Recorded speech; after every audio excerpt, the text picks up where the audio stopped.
Most people describe ND filters as like sunglasses for your camera, and ND filters have been around for quite a while for the 4K mod. And when I did the 4K mod ND filter review, a lot of you were asking whether there'd be 360 ND filters for the 360 mod. And as you probably know, they are now here, and Freewell sent me these filters weeks ago, but I've only just got around to reviewing them. So let's get straight to it and take a look. The ND filters look identical in design to the lens guards, and that's no surprise as Freewell have worked closely with insta360 in designing these.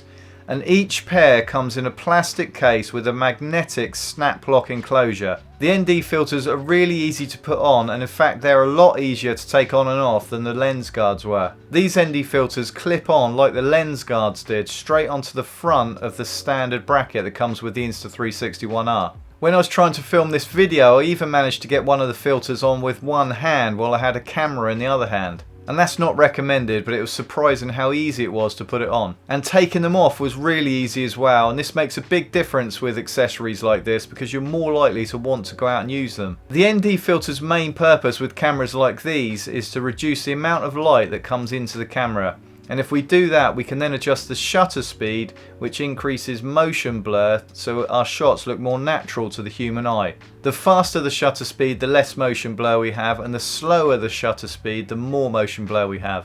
On this shot without ND filters, I'm using a shutter speed of around 1/3200th of a second. Freewell sent me an ND4 and an ND8, so this shot, as the sun is very bright, I used the ND8, which allowed me to reduce the shutter speed to 1/400th of a second.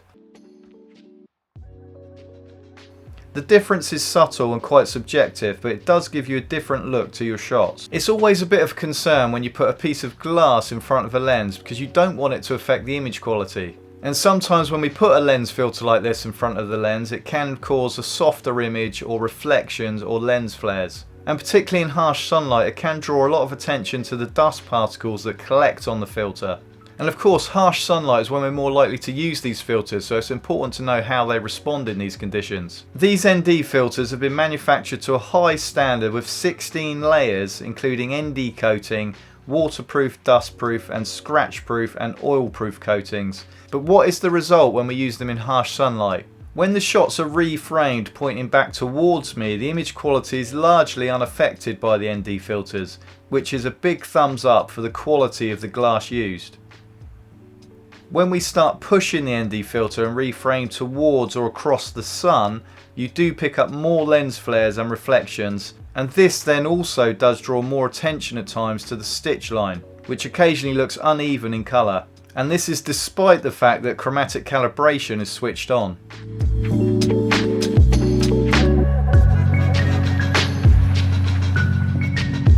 I must say at this point, when you edit these shots, you will see the black line, which is the outline of the ND filter on your shot. So you have to select stitch for lens guards when you edit these photos or these videos. And this is easy to do, and you'll find it in the settings menu on the app, or you'll find it on the right hand side of the Insta360 Studio Editor. The quality of the glass or the quality of the coatings or a combination of the two do seem to be a lot better with these ND filters compared to the lens guards. The flare isn't as ugly and it's more acceptable, and the shot is certainly more usable most of the time. You just have to be aware of the camera's position in relation to the sun and just give a little bit of consideration as to how you're going to reframe it and then reposition your camera accordingly. These ND filters aren't sold as an entire set like the 4K mod filters. They're sold as a pair, and of course you could buy as many as you like and create an entire set, but the price is $39.99, so they're not cheap. They're available in ND4, ND8, ND16, ND32 and